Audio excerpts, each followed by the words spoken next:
Hello. Okay, yes, he did steal a little bit of my thunder. I typed everything just like I did on the women's conference, and I will be reading what my journey was. And then at the end, I have a slideshow presentation I'll show you because the slides don't quite go with my story. We're going to do the slides afterwards. I think I know everybody that is here. My name is Lori. My mission trip didn't just start when I went to Spain. It started on January the 21st. I began a journey that I had never been on before. Brian Mullet had announced that we were partnering with Mount Zion on missions. Well, my daughter was going to Spain on a mission trip, and it clicked. I wanted to go too. The deadline was January the 22nd, which was the next day. So my trials and hurdles stood before me, and I had no idea. I began all my paperwork to get the approval with Mount Zion. I had to write my testimony, which I had never done before. I had never shared my testimony. It was very hard. It took me several days and a lot of tears. After I submitted it, I was then told by my daughter, "Mom, it was only supposed to be a paragraph long," and I wrote a whole book. So Mount Zion knows all about me now. The next step was to get my passport updated. Well, in the process of getting it updated, I managed to get a hold of a passport website that was fake. I gave them all my personal information, so then I had to go and cancel everything, call Social Security, call the credit bureaus, have them stop everything, put a hold on everything. And I'm like, what is going on? I'm not sure why all this was happening. Then my background check, it kept getting rejected. They kept submitting it, it kept getting rejected. And I began to think, what's going on? And then I realized I never talked to God. I never asked God, "God, please direct me. God, please show me in the way I'm to go." So then I stopped, I bowed my head and said, "Lord, please guide me and direct me," because I knew I couldn't do it on my own because the journey was getting harder and harder. At that point, I got notification. My background check went through. It was a glitch in their system, nothing to do with me. I think it was God telling me, "Excuse me, you forgot about me." All things were set to go. I went on my first training session, and we received a Romans Bible study and a journal. Our journals we took everywhere we went, in every meeting, and everywhere we went on our mission trip. We journaled everything. We debriefed every night. We had our own little not personal, but we had a group Bible study that we did every day while we were there before we went out on our missions to do what we were to do. And we did the Romans 1 through 16, and we were to do this prior to leaving on our trip. This Bible study was teaching me that how as Christians it's our responsibility to get God's word out to the lost. Well, speaking about my faith and to strangers have not been my calling. I can talk to strangers, but talking about my faith to them was always been very hard. But God really showed me it is important, but not everyone does it the same way. God gave us each a gift and a way to show others his love. February 25th, my life changed yet again.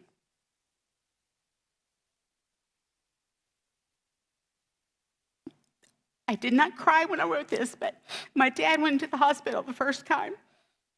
He didn't look good, and I didn't think he was going to make it then. But I was praying to God because I knew I had this trip coming. At the process, I had also been asked to lead one of the studies in the ladies' Bible study. Plus, I was trying to get the Romans Bible study done. So I was feeling a lot of pressure, driving back and forth to the hospital. But God was with me through all my issues. My daddy finally went to rehab. He came home 9 weeks later, and I was ready to leave for Spain. I asked God, please be with my dad and Jane. And I was able to leave and not worry about it because I didn't want to have to stress over it while I was gone. The missionaries Also, I'm a little on the spoiled side. My daddy spoiled me, and my husband has spoiled me. I'm used to comfort wherever I go. On a mission trip, you get sat in the back of your plane in the smallest seats, and you get crackers. You don't get like real food or anything. So it was very hard. It was a long flight. But we got there 24 hours later to Os Munoz, which is where the building that, this is the little city we stayed in, which is where our missionaries are. It's a cinder block walls. The walls were very moist. They smell of wet, dampness, oldness. The showers in the bathrooms were shared with men and women, but at different times, and the water was always cold. But after the first day, I didn't notice those things anymore. The missionaries we were there to help were Jason and Carrie Nobles. They had 4 boys, which is the picture that's up there. This picture is probably 4 years ago. But they have 4 boys. They're ages 8 to 15. They work for an organization called Operation Mobilization. They arrived in the area of March 2020. As soon as they got there, it was shut down for COVID, and there they were in a strange country, had never been, and they couldn't even go out the doors. Over in Spain, if you went out and it wasn't your time to be out, you would be arrested. If you went outside your area, like a little area, you were arrested. So life was not too easy the first couple of years they were there. OM, which is Operation Mobilization, bought the current building they're in. It is set up near the end of the Camino trails, which I'll talk about in a minute. And it sat empty for 25 years prior to them getting it. It was a boys and girls boarding school prior to that. And it was family owned, and it just sat there. So they've been in it. It's a slow process of working a little bit at a time. And it's going to take a while to get to that. The Camino, I want to tell you a little bit about that. It's called Camino de Santiago. It attracts individuals from diverse backgrounds to the magnificent Cathedral of Santiago, Compostela. In the beautiful Galicia region, which is the northwestern part of Spain. They don't speak normal Spanish. They speak a Galician Spanish, Gaelic. It's different than any other. So not everybody can understand just because you're Spanish. You don't understand it. The journey is not merely a trek. It is beclaimed a spiritual voyage. It started out where people would leave their house to go to this Santiago, the de Santiago Compostela. The remains of Apostle John were supposedly found there, and they rest underneath the cathedral. A shepherd in the 9th century found the bones. So they think that I don't know DNA or anything, but they claim that was, and they call him Saint James, not Disciple James. For centuries, this pilgrimage has served as a dynamic crossroads of cultures, uniting people from across Europe and the world in its rich blend of traditions, languages, and stories. The journey draws thousands from across the globe and offering a unique and unforgettable adventure. I'll show y'all in a minute some of the trails and stuff. There are many different routes from Santiago that come through where we were. You start from France. They have the France Trail, and they have the Portuguese Trail. The France Trail is the most popular. It's where they come from France all the way over to the West Coast. People of all ages and backgrounds walk the circle, the Camino routes each year. In 2019, there was 190 different countries arrived through Santiago. I'll just say Santiago. 54,000 pilgrims received their certificate, with the majority of the pilgrims coming from the European countries. 76% doing it for a spiritual reason. When it first started, that's what it was a spiritual journey. It was a journey that you were going on to find yourself and to find God. Many pilgrims do the Camino for religion or spiritual reasons, but there's some that do it for fitness and for challenges. On Sunday, we went to Santiago and went to the IBS church. It's Inglés Bible Santiago Church. It's a John MacArthur plant church, and it was really nice to be there. It was in a hotel. It was in a really nice building, the nicest building I was in all week. But the people were very friendly. And they sing the same songs as us, but in their little voices, not ours. We had many things there that were to help the nobles with. One of them was to help them with the Pilgrim Rest Stop. At the bottom of their building, they have an area, which you'll see pictures in a minute, of the rest stop, which we have water, fruit, donuts, health bars, just all kinds of things, even hot tea for those on cold days, and coffee. They stop there, and they don't understand, why are you giving this to us for free? We want to pay you. And we're like, no, we don't want to pay you. We give them tracts. We have a prayer box that they would write. We asked them if they had any needs, if they had anybody they'd like us to pray for. We asked them to write it on a piece of paper, put it in the prayer box. We'd ask them to take the little pen and mark where they were from. And I would say, most of the people I ran into both spoke both languages and understand English. There were some that knew no English. I had to step back. But it was interesting to listen to why they were on these journeys. All different arrangements. There was just all kinds of, there was only one I would think was religious, and the rest were all kinds of really out there journeys. But it was a great opportunity to share with them and show them and present the gospel to them.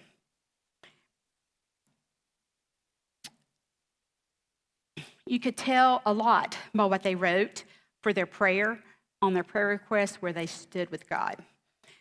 The pilgrims were thankful, and in most other countries, they did speak English because they were taught preschool, but the Spanish people did not. We were there to help with the renovation also. There's a renovation going. There's 4 floors. The first one is where the pilgrimage is, the Pilgrim Rest Stop. It's going to eventually be a hostel, and it's where they stop and spend the night, but they have to get a bathroom built. And then they have to have somebody that can stay down there with them. So that's when the other missionaries, due in time, will come and stay and help them with that. The second level is where we stayed, and is also the main level where we had the kitchen and a big hall where we did our Bible studies. We did our all kinds of things in there, and where we ate, all the tables, and we did our worship in there also.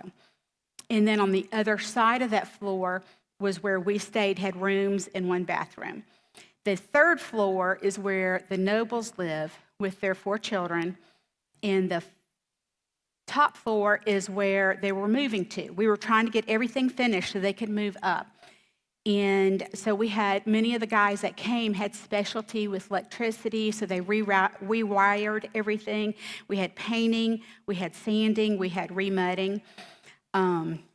So the week after we left, somebody came in. They had moved up to the 4th floor and were demolishing the 3rd floor so they could get it ready for missionaries that were coming to live, that would be coming and doing long stays. Like Kevin Pepper and his family. Kevin Peppers was our leader for our mission trip. Him and his wife, she was there too. They have 2 children. Next summer, they're going to go down there and stay for 3 months. He'll work he got permission from his job to work from there, but they will be serving and helping with the place and trying to keep it ran while the nobles are stateside right now, so they needed people to be over there to be while they can come stateside. There were 5 ladies out of the 14 of us. 2 of the ladies went, and we realized we're there to help Like, I don't do any of that construction stuff, and you don't want me painting.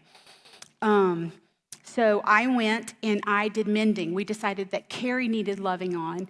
So my mission and outreach for her, that week was with her. I didn't do the cooking. Some other ladies did that, but I did mending. She had a big old basket of clothes that had been piling up. When you got 4 boys, you got holes in your clothes everywhere.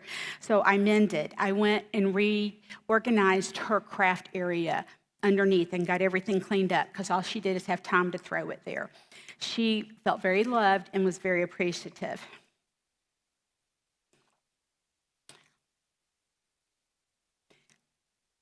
They took us to many different areas. We were right outside Murcia, which I absolutely fell in love with. It's a little bitty boat town, but it's one of the stopping points of the Camino, and then you can turn and go to Finisterre, which is the end of the world. That's where Christopher Columbus says, back in the day, the world ends here. It doesn't go any further. That was at Finisterre. But we had 4 people on our group that did the Camino from Santiago to Murcia. They got to us, spent the night with us, and then we all finished the journey with them, which was a 5K. And it is absolutely beautiful. It was important for them, they felt, to show us the area. We saw Murcia, we saw Finisterre, and there was another area that we saw, and it had a castle. But they wanted us to understand what the community is like, what the people are like. In their grocery stores, we are very spoiled, just to let you know. Their grocery stores, they have maybe 2 or something. They have no milk. Milk is all in a box on the shelf. If you want to start the slideshow for me now. Okay.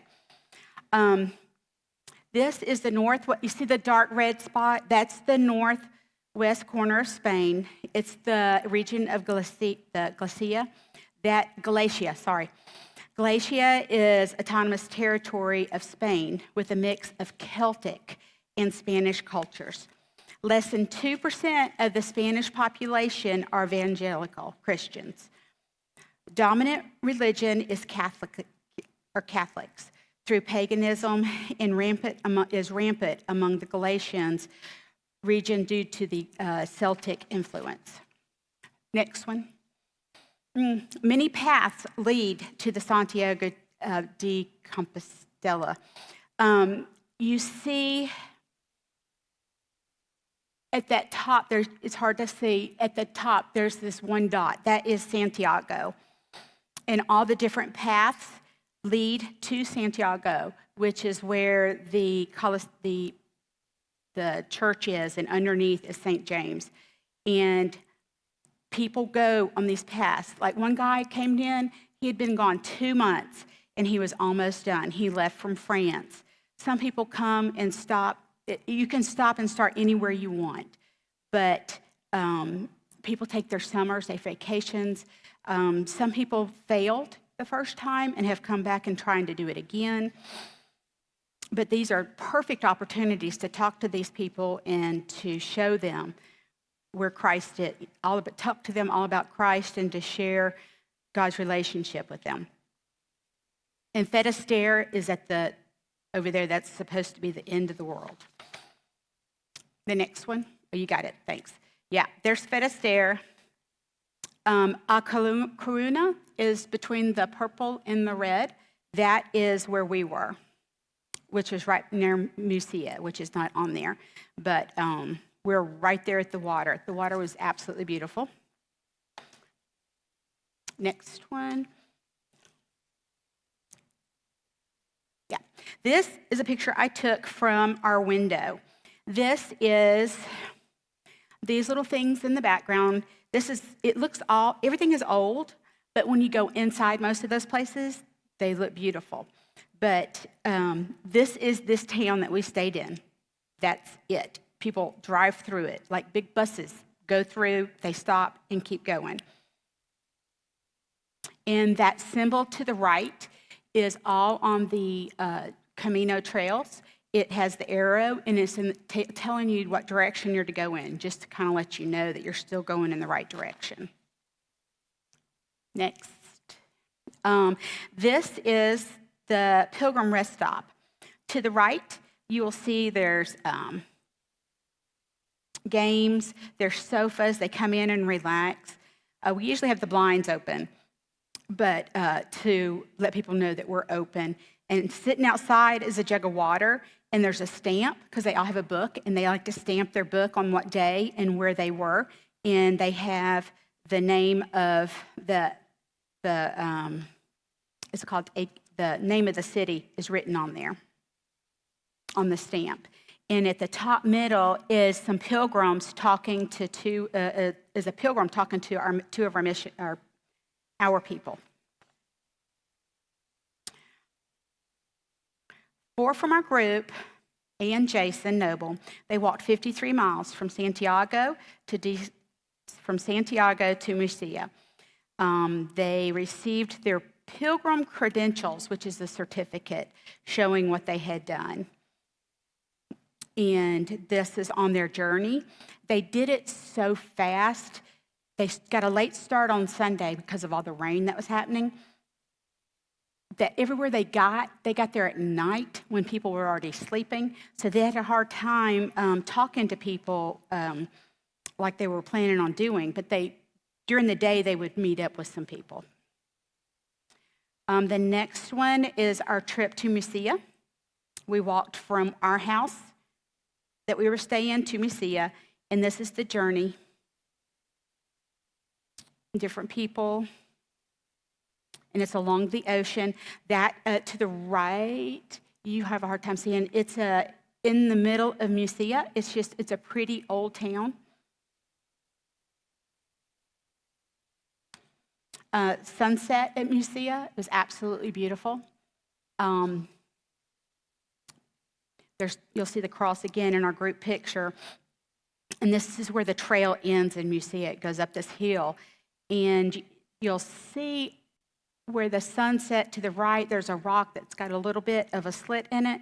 It is, they built that like in 2012 because they had a oil tanker that spilled oil all over the place. And they put the rock up as a symbol for survival, that their town survived the trail.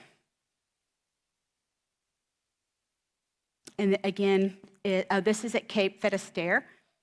It's a lighthouse, and it is very windy. That rock, there's a shoe, it's a symbol where somebody had died on the trip. What was the name of that movie, Bob? The Way? Yeah. People lose their lives doing this because there's some areas that are not very nice to you that are hard to hike. This next one is the place we stayed, the bottom floor where the little car is. The little car's name is Spark, I think this name. And the blinds are pulled, but that is the rest area, the pilgrim stop. The next floor up is where we stayed. The next floor is where they were living at the time. And the 4th floor is where it was being prepared. And these are 2 of the guys that were painting. They were doing painting at that point, but they had done all kinds of stuff.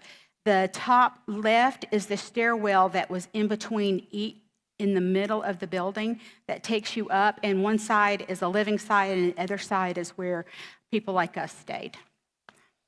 While we were there, we had a 17-year-old. His name is Jackson, and he had went last year with the youth. The youth went from there last year and put a new ceiling in, and it's kind of like popcorn ceiling, but it's concrete.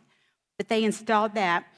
So he wanted to come back again this year, and he dressed up as the pilgrim walker just to try to get pilgrims' attention.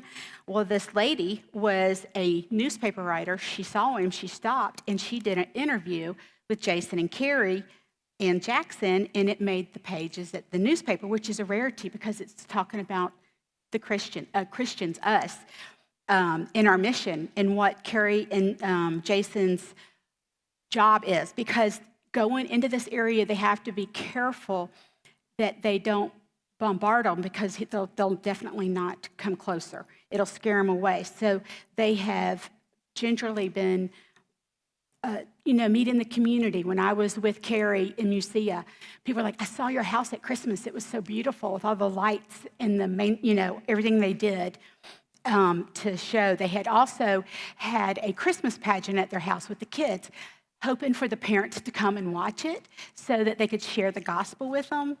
They came and brought the kids and left, so they didn't get it. So they're slowly trying to do that. The next page, that's Jackson in the newspaper that y'all just got. In the interview with the nobles. Go to the next one. This is the pamphlet that we would hand out. We had it rewritten in several different languages. We took them and folded them while we were there. But it tells them, this was the English version, but it tells them, gives them the gospel, and that when you get to the end of the world, you don't want to be without God, that you want, I don't want to have to go through everything. I have a sample of it up here if y'all would like to see it. But it's telling you that this, not all paths lead us to go where we want to go. Next. That's the other side of the pamphlet. There is our group picture. This was on Thursday night. We were at the top. It's at sunset. And that is Lucia that you see. It's a little fish town right behind us. But this is one of the main hiking points that everybody gets to. Next page. It's hard to see, but this is sunset that same night. And then Ashley took a picture of me. I'm sitting on a rock.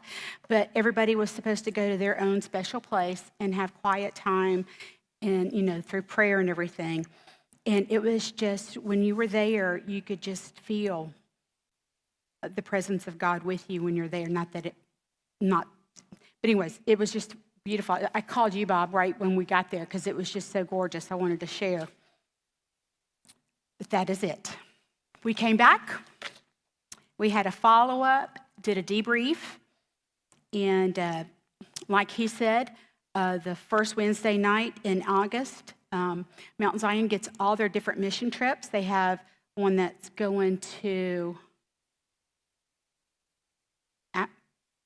They have a Germany one, Memphis one, us, and was it Africa? They have another one that's going in another place. All those teams come together, and they make some of the food from their area, and the church comes, and they get to share a little bit about of what all they learned.